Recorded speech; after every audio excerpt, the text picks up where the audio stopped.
It's only very rare periods that he comes. The last time was 500 years ago. He came as Chaitanya Mahaprabhu. And there are many different saints, and there are many different scriptures in the world. There are many different religions, many different spiritual paths. But if you do a comparative study, you will not find any teaching that can match the teaching of Krishna. This esoteric teaching is actually the teaching of Krishna. He gave this teaching 5,000 years ago, and it was written down as the Vedas. The Vedas are the world's oldest spiritual literature, the world's oldest spiritual culture, and the oldest living culture in the world. Every other ancient culture has been destroyed. Only the Vedic culture goes back with a clear, continuous lineage more than 5,000 years. So if you want to know what the ancients knew, if you want to know the process that leads to the cessation of all misery, solution of all problems, because all problems have to do with this material body. There isn't a single problem you can name that is not associated with or finds its cause from this material body. All problems are here in this material world. If you leave this material world and you go to the spiritual world, the world of pure consciousness, there are no problems. There's no scarcity. There's no ignorance. There's no difficulties. There's no birth or death or sickness or old age or any of those things. Those are only in the material world because of the material body. So why would you want to stay in a place where there's so many problems when you could easily transfer your existence to a place where you're already at home, the spiritual world? You're already a spiritual being. But because you're trapped in this body and you identify with this body, you think you are this body, therefore you're affected by all the problems that affect this body. So the beginning of transcendental knowledge is to know that I am not this body, I'm not this mind, I'm not this name, I'm not this form, I'm not this designation, whatever material designation I may have. But I am an eternal being of pure consciousness, like unto God himself. The only difference is I am tiny, atomic, and God is unlimited, oceanic. So once we know this, and then we begin to act on this knowledge, we advance in spiritual life. And we eventually get to the point where we realize our actual spiritual existence. Not just as knowledge, not just as a theory, not just as a philosophy, not just as a spiritual practice, but as our actual native consciousness. And when that happens, we attain self-realization. That is the aim of spiritual life. That's actually the aim of human life. So when we attain, then at that time we're fully cured from the disease, and we can get out of the hospital. The doctor will clear us to go home, back to our original existence, back to the spiritual world.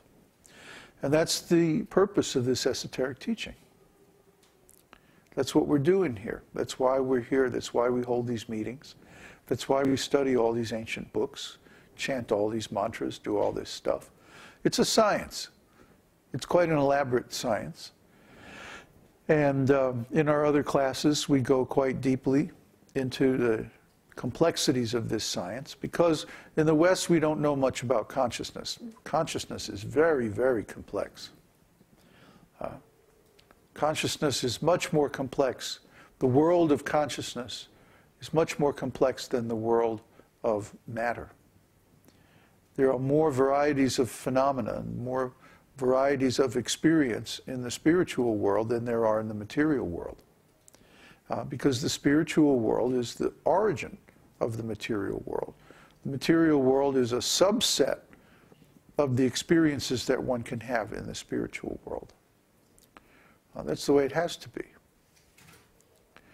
So just like the soul is limited or finite, and the Lord is unlimited, the material world is temporary, and the spiritual world is eternal.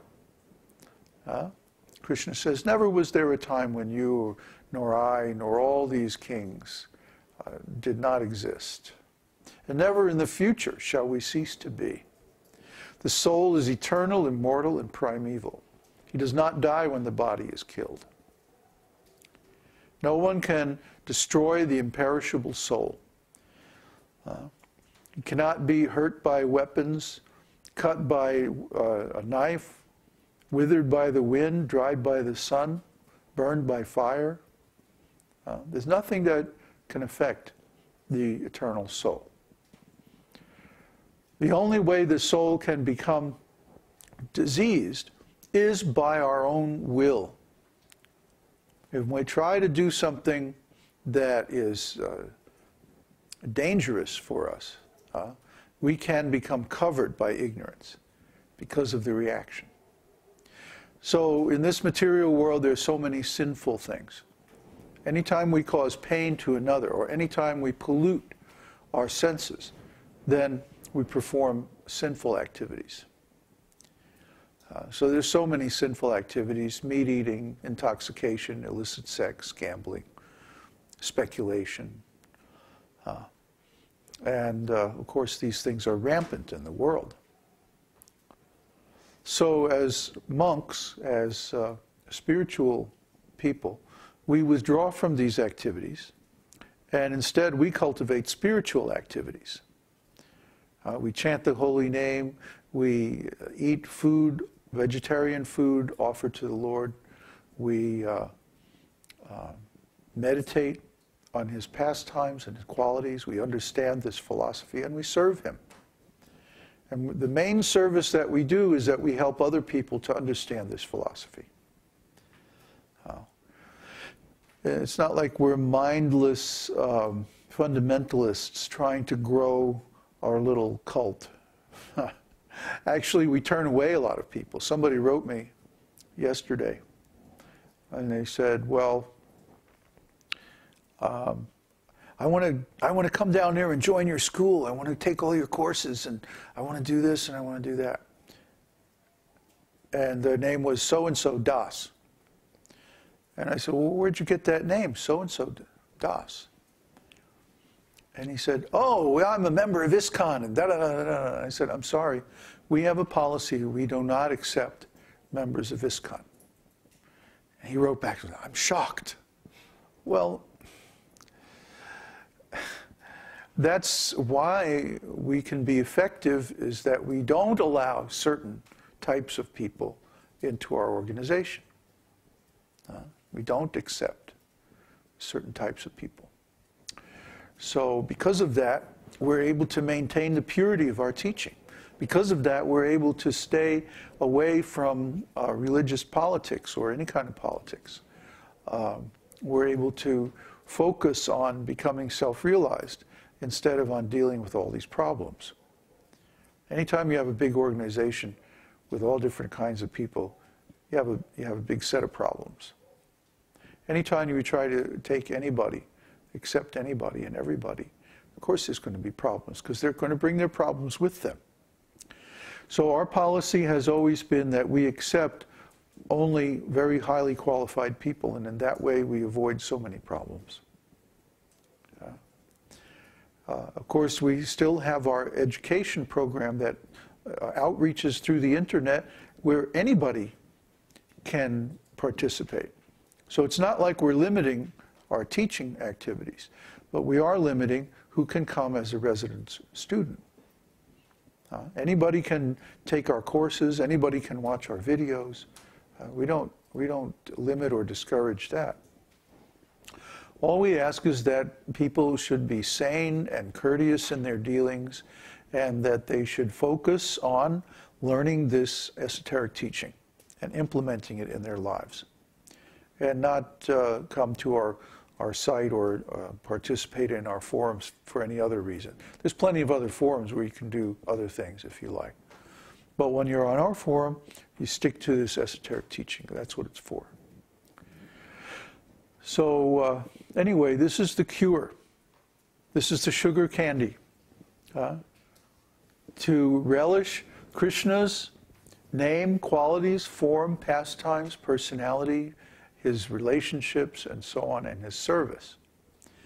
And if you do this steadily and consistently over a significant period of time, you will make tremendous gains and ultimately cure the material disease, the material consciousness, the ignorance that affects you all.